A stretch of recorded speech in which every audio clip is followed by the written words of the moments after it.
Assalamualaikum warahmatullahi wabarakatuh. Di sini saya Novienda Putri akan mempresentasikan tentang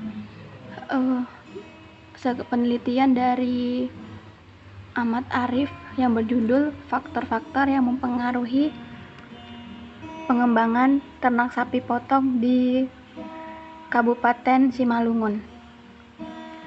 Yang pertama ada pendahuluan.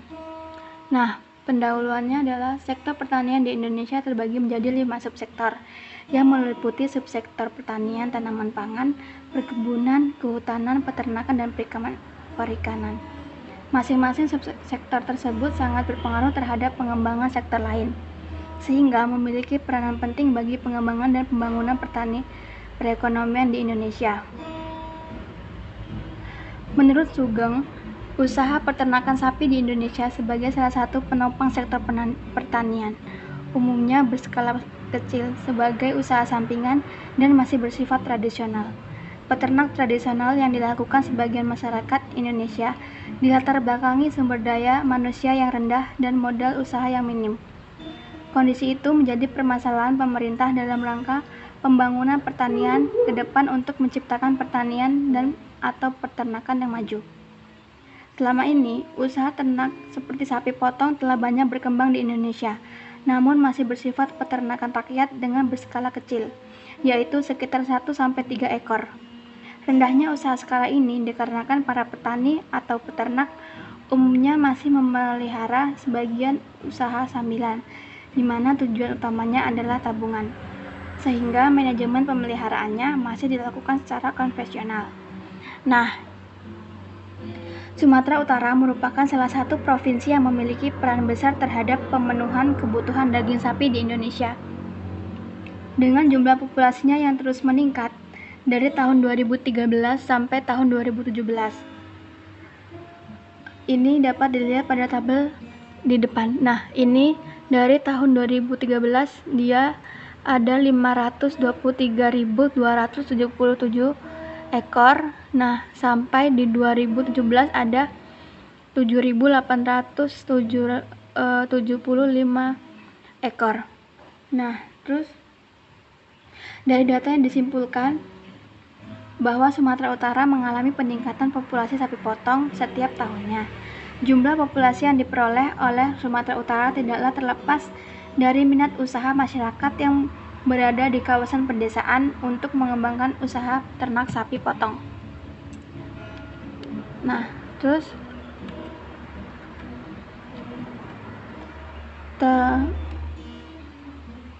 berdasarkan uraian di atas, berdasarkan tabel ini, maka peneliti tertarik untuk melakukan penelitian mengenai minat warga dalam mengembangkan sapi potong yang dilakukan dengan judul analisis faktor yang mempengaruhi minat warga dalam mengembangkan ternak sapi.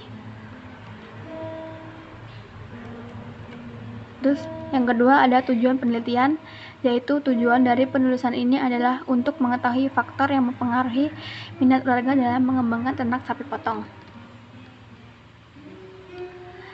Tinjauan pustaka. Tinjauan pustaka yang pertama ada sapi potong asli Indonesia adalah sapi potong yang sejak dahulu kala sudah berada terdapat di Indonesia.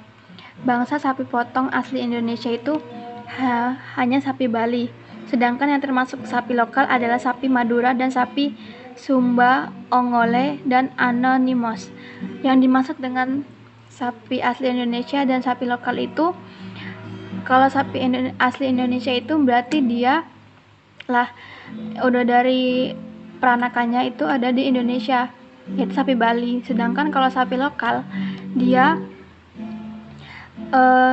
dilahirkan di luar negeri tapi dibesarkan dan dibudidayakan di Indonesia, itu namanya sapi lokal. Yang kedua ada usaha ternak sapi potong. Faktor-faktor yang mempengaruhi usaha ternak yaitu ada yang pertama ada skala kepemilikan, umur, tingkat pendidikan, pengalaman beternak, jumlah tanggungan keluarga. Yang pertama ada skala kepemilikan. Nah, skala kepemilikan itu artinya Usaha yang bersifat tradisional diwakili oleh para petani dengan lahan sempit yang mempunyai 1 atau 2 ekor sapi. Nah, itu dia 1 atau 2 ekor sapi itu milik peternaknya sendiri. Terus yang kedua ada umur. Semakin muda usia peternak, umumnya rasa keingintahuan terhadap sesuatu semakin tinggi dan minat untuk mengadopsi terhadap induksi teknologi semakin tinggi. Bahwa para petani yang berusia lanjut biasanya fanatik terhadap tradisi dan sulit untuk diberikan pengertian-pengertian yang dapat merubah cara berpikir dan cara pandang guna meningkatkan kemajuan. Nah, jadi setiap umur itu semakin dia lebih muda, semakin bisa merubah sikap yang buat usaha ternak itu menjadi maju. Dan kalau misalnya orang tua atau orang yang udah lanjut usia itu kan biasanya dia sudah dari dulu melakukan peternak seperti itu. Jadi kalau misalnya kita nambahin ilmu gitu, dia kadang-kadang suka nggak percaya. Terus yang kedua ada tingkat pendidikan. Tingkat pendidikan yang rendah menyebabkan seseorang kurang mempunyai keterampilan tertentu yang diperlukan dalam kehidupannya. Keterbatasan keterampilan atau pendidikan yang dimiliki penyebab keterbatasan kemampuan untuk masuk dalam dunia kerja. Nah, tingkat pendidikannya juga ngaruh.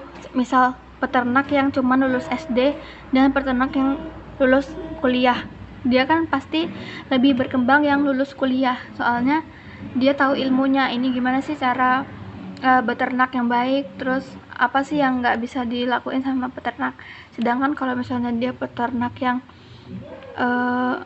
sudah tua itu, dia pakai ilmu-ilmu yang dulu, jadi nggak bisa nerima saran dari orang.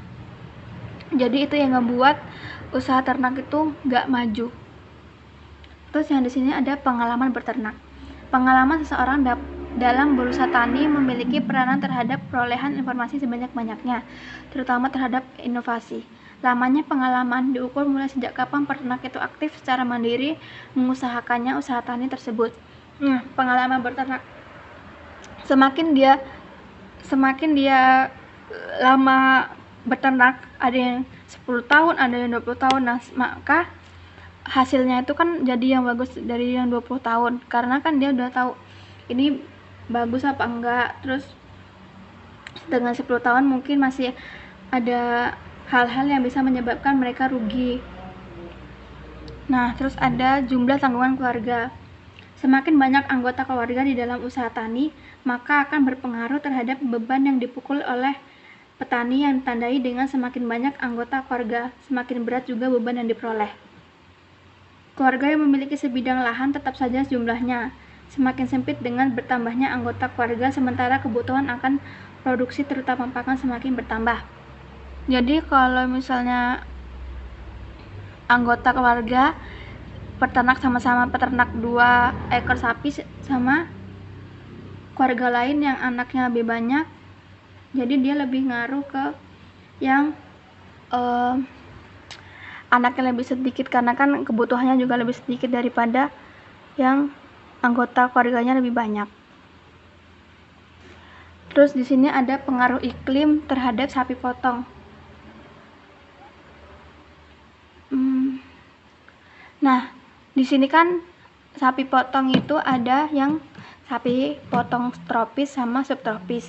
Nah, di sini ada perbedaan, yaitu pada umumnya sapi tropis memiliki ponok. Yang kedua, pada bagian ujung telinga meruncing. Yang ketiga, kepalanya longgar dan tipis. Yang kurang lebih 5-6 mm. Timbunan lemak terdapat di bawah maupun dalam kulitnya dan otot-ototnya rendah. Garis punggung pada bagian tengah berbentuk cekung.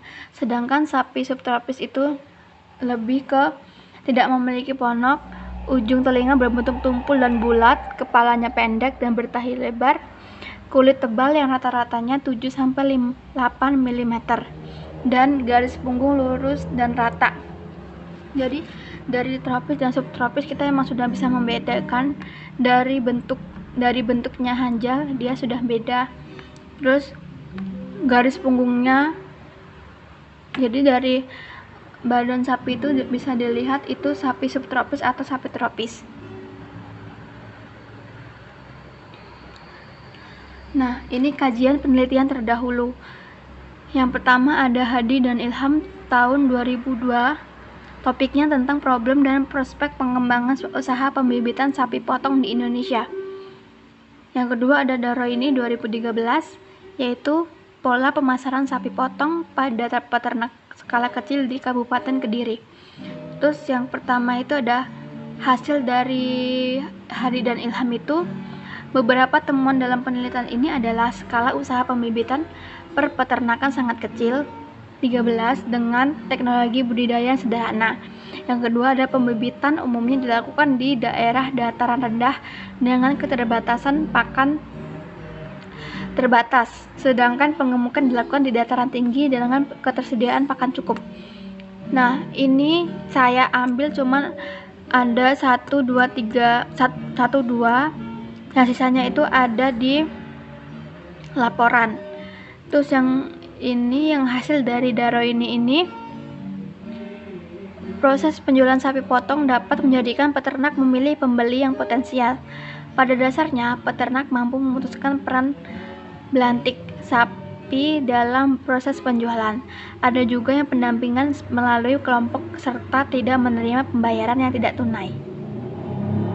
Nah, ini juga ada cuman saya ambil dari beberapa, selebihnya itu ada di laporan. Terus selanjutnya ada lokasi dan waktu penelitian. Penelitian ini dilaksanakan di Nagori Tempel Jaya, Kecamatan Besar Maligas, Kabupaten Simalungun, Provinsi Sumatera Utara. Waktunya dilaksanakan selama bulan Januari 2018.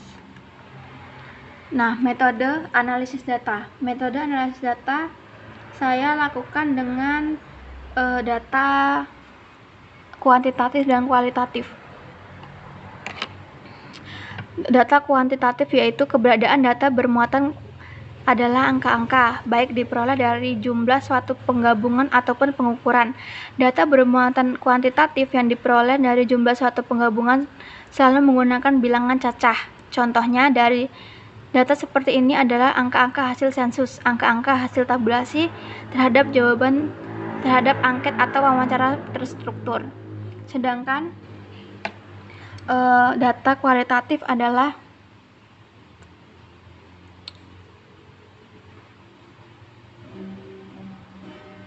data yang disebut dengan data lunak. Dengan semacam ini diperoleh melalui penelitian yang menggunakan pendekatan kualitatif dan penilaian kualitatif.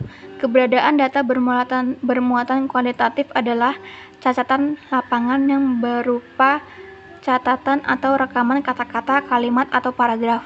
Jadi kalau data kualitatif itu tidak ada angkanya, dia hanya opini-opini dari narasumber. Terus yang kedua, terus ada analisis fungsi produksi. Di sini saya analisis fungsi produksinya memakai fungsi produksi Cobb-Douglas, yaitu suatu fungsi atau persamaan yang melibatkan dua atau lebih variabel, di mana variabel satu disebut dengan variabel dependen yang dijelaskan yaitu Y, dan yang lain disebut independen yang dijelaskan yang X, yang E itu dijelaskan, yang Y itu dijelaskan, yang X itu menjelaskan. Nah, ini rumusnya yaitu Y, A, X1, B1, X1, B2 sampai Xn, dan seterusnya. Di mana Y adalah variabel yang dijelaskan, X variabel yang menjelaskan, A, B besaran yang akan diduga, dan C adalah kesalahan. Nah, metode di sini saya menggunakan metode analisis linear berganda. Nah, di sini kan ada uji asumsi. Saya menggunakan normalitas, multikolonialitas, heterokedastisitas, dan autokolerasi. Uji normalitas adalah untuk melihat apakah nilai residu distribusi normal atau tidak. Model regresi yang baik adalah memiliki residu yang berdistribusi normal. Tes normalitas dapat dilakukan dengan tes histogram atau tes normal p-plot. Nah, di sini saya menggunakan tes normal p-plot. Terus yang kedua ada uji multikolinearitas, yaitu untuk menentukan apakah ada kolerasi yang tinggi antara variabel independen dan dalam model regresi linear berganda. Jika ada kolerasi yang tinggi antara variabel independen, hubungan antara variabel independen dan variabel dependen terganggu. Nah, alat statistik yang biasa digunakan itu yaitu FIF. Terus ada hetero. Uji hetero diperiksa apakah ada perbedaan yang tidak sama antara satu residu dan pengamatan lain, dibuat dengan menggunakan metode scatter-plot. Dengan memplot nilai Z-pret ini tadi yang saya udah di SPSS. Terus model yang baik adalah ketika grafik tidak mengandung pola tertentu. Nanti kita bisa lihat di PPT selanjutnya. Autokolerasi. Uji autokolerasi adalah untuk melihat apakah terjadi kolerasi antara satu periode T dengan periode sebelumnya, T-1. Uji autokorelasi hanya dilakukan pada data time series atau runtun waktu dan tidak perlu pada cross section. Nah, beberapa uji statistik yang sering digunakan adalah Durbin-Waston ini. Terus kita selanjutnya di sini ada uji T. Nah, uji T itu pada dasarnya untuk menunjukkan seberapa jauh pengaruh satu variabel independen secara individu dalam menerangkan variabel terikat. Nah, di sini ada rumusnya. Ini T sama dengan ini, di mana T mengikuti fungsi T dengan derajat kebebasan, koefisien regresi masing-masing variabel, dan ada standar error masing-masing variabel. Nah, dasar keputusan untuk diambil kalau misalnya kita uji T itu adalah jika probabilitas signifikan kurang lebih dari 0,05 atau T hitung lebih kecil dari theta berarti hipotesa tidak terbukti, maka H0 diterima dan HA ditolak bila dilakukan uji secara parsial. Nah, ini bisa berlaku di kebalikannya. Terus ini ada uji F. Uji F digunakan untuk mengetahui apakah variabel independen secara simultan berpengaruh signifikan terhadap variabel dependen. Derajat kepercayaan yang digunakan adalah 5%. Ini ada rumusnya. Dan dasar pengambilan keputusannya itu jika probabilitas lebih dari 0,05 atau F hitung lebih kecil dari F tabel berarti hipotesa tidak terbukti, maka H0 diterima dan HA ditolak, dan ini berlaku pada sebaliknya. Terus ada uji koefisien determinasi atau R2. Uji R2 atau uji determinasi merupakan suatu ukuran yang penting dalam regresi karena dapat menginformasikan baik atau tidaknya model regresi yang terestimasi. Atau dengan kata lain, angka tersebut dapat mengukur seberapa dekatnya garis regresi yang estimasinya dengan data sesungguhnya. Nah, ini hasil pembahasan. Ini adalah model permintaan. Jadi sebelumnya itu kita harus cari fungsi produksi.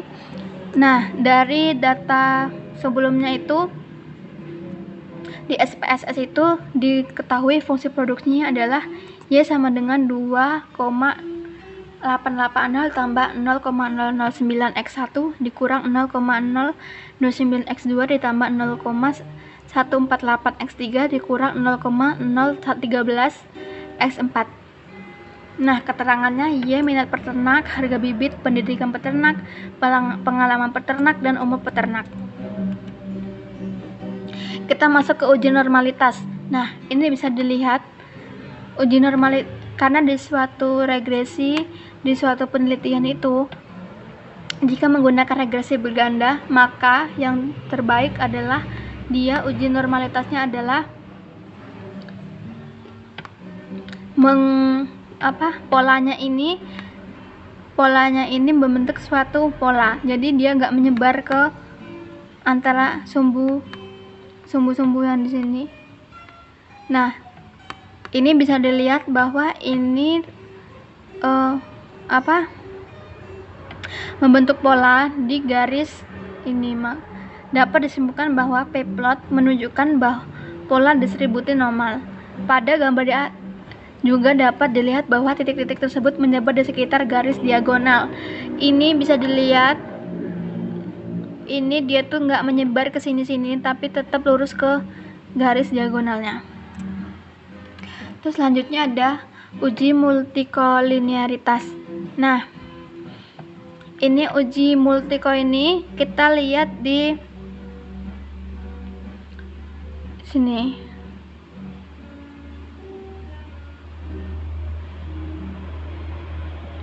Dari hasil output di atas output VIP, hitung dari keempat variabel semuanya kurang dari 10. Nih, FIF kurang dari 10 itu yang ini kan 1,143 itu artinya dia kurang dari 10 karena angkanya 1.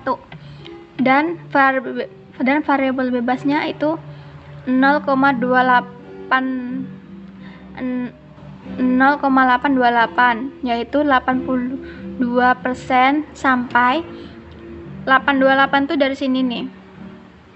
Jadi kan tadi ininya kurang dari 10, sedangkan ininya 0,828 itu lebih dari 10%. Nah, 828 itu sampai 944 yang paling besar, jadi 94% itu di atas 10%. Maka dapat disimpulkan bahwa antara variabel bebas tidak terjadi multikolinearitas. Terus yang kedua ada uji heterokedastisitas. Nah, syarat untuk uji hetero ini dia terbebas dari uji hetero. Nah, cara terbebas dari uji hetero itu di sketch plotnya ini dia tidak membentuk suatu pola. Ini kan bisa dilihat bahwa ini tuh nggak membentuk suatu pola, dia mencar ke angka dari angka 0 pada sumbu Y. Ini kan dia memencar, nggak dia bentuk di sini atau di sini aja, tapi kan ini mencar. Terus dapat disimpulkan bahwa tidak terjadi heteroditas pada model regresi ini, sehingga model regresi ini diperoleh layak dipakai untuk memprediksi minat warga dalam mengembangkan teknis sapi potong. Karena ini tidak terjadi, maka ini cocok untuk memprediksi minat warga dalam mengembangkan sapi potong.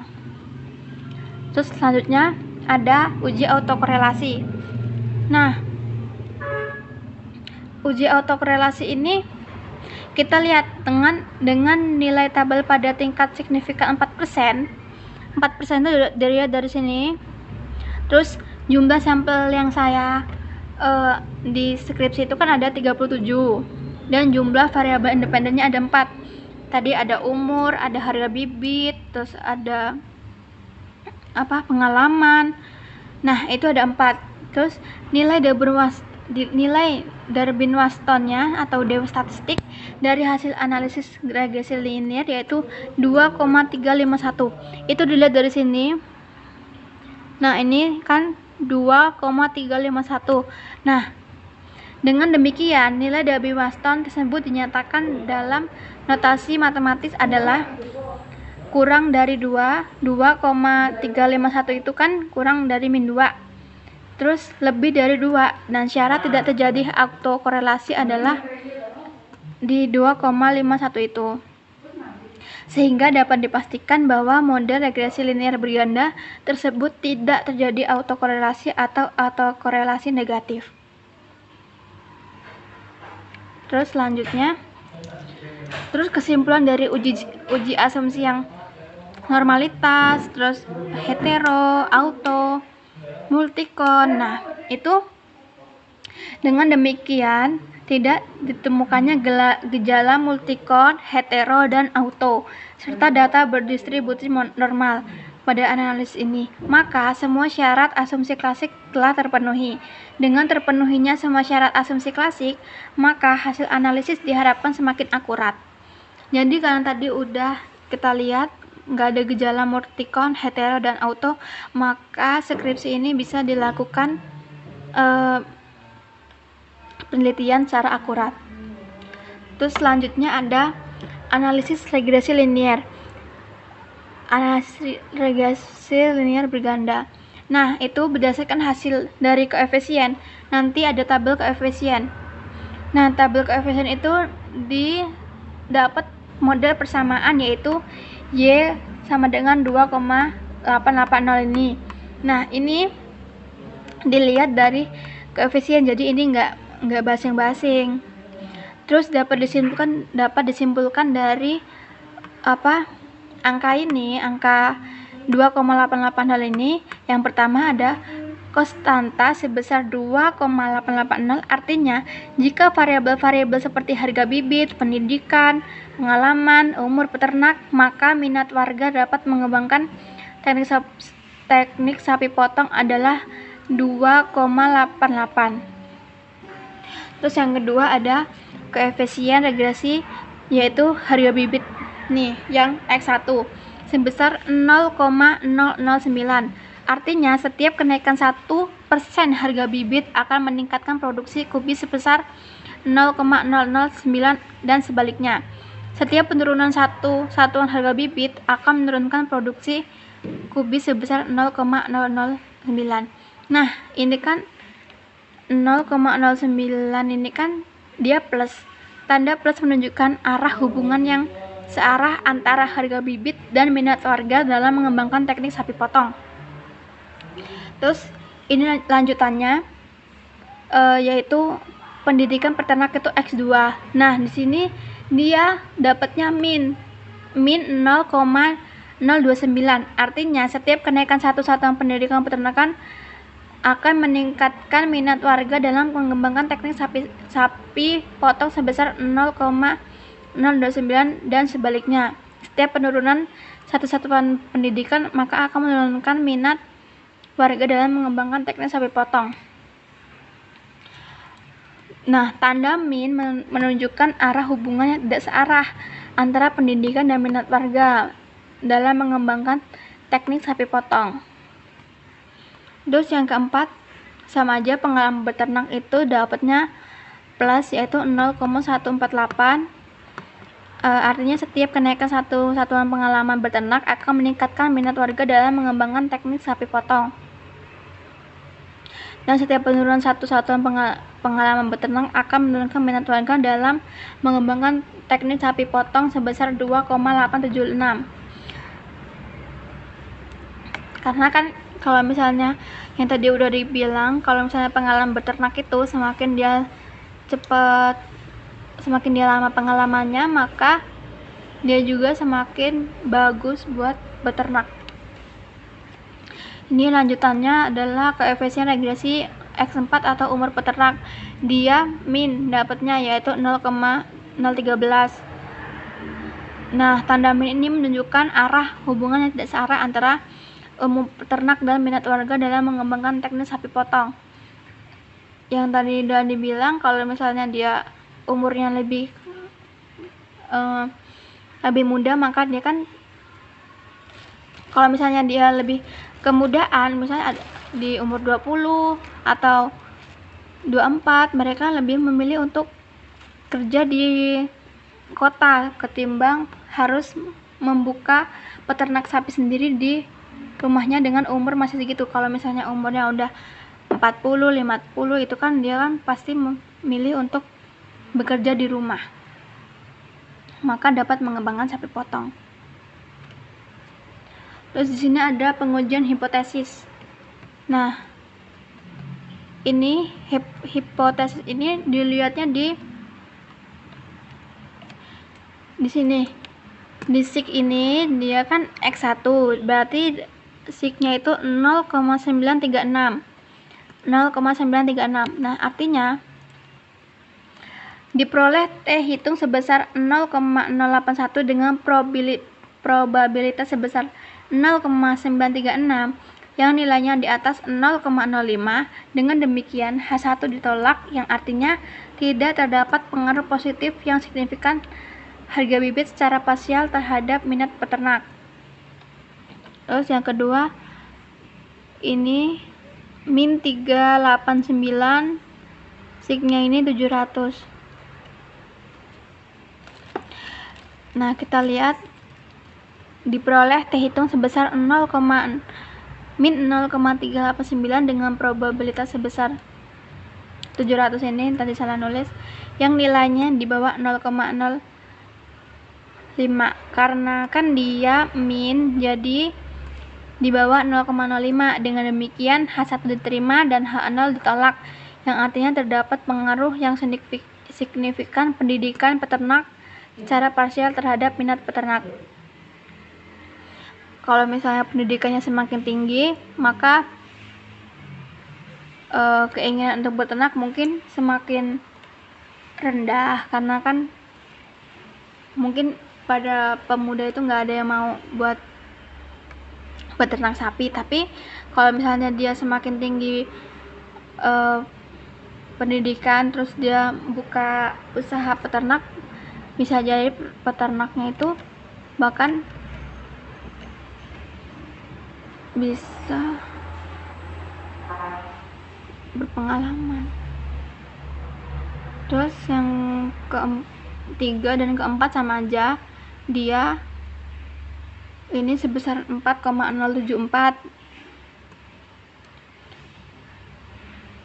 di atas 0,05. Dengan demikian H0 ditolak dengan H0 diterima, yang artinya tidak terdapat pengaruh yang signifikan pengalaman beternak secara parsial terhadap minat peternak. Pada variabel umur, yaitu 0,119 dengan probabilitas sebesar min 0,119 yang nilainya di bawah 0,05. Dengan demikian H1 diterima dan H0 ditolak. Nah, di sini ada uji signifikansi atau simultan. Didapat F hitung sebesar 4,4171 dengan probabilitas sebesar 0,006 yang nilainya di bawah 0,05.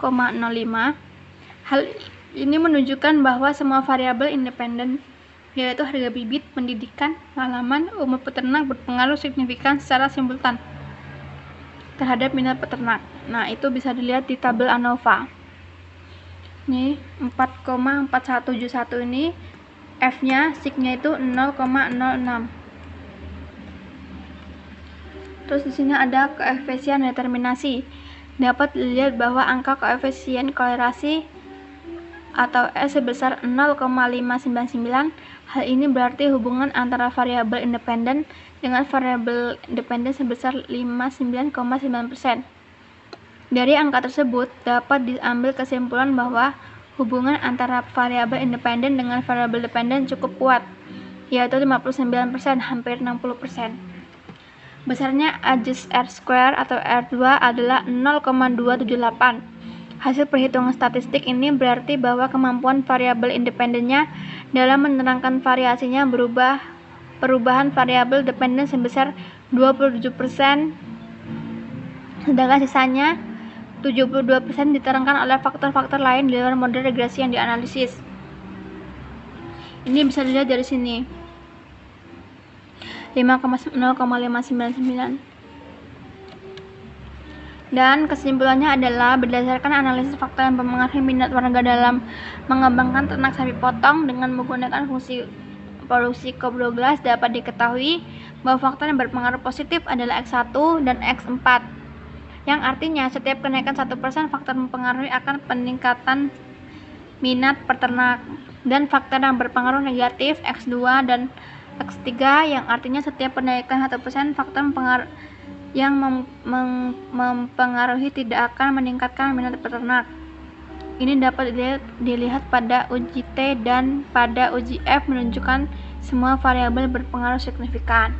Jadi kesimpulannya dari skripsi yang saya olah, yang berpengaruh signifikan itu hanya di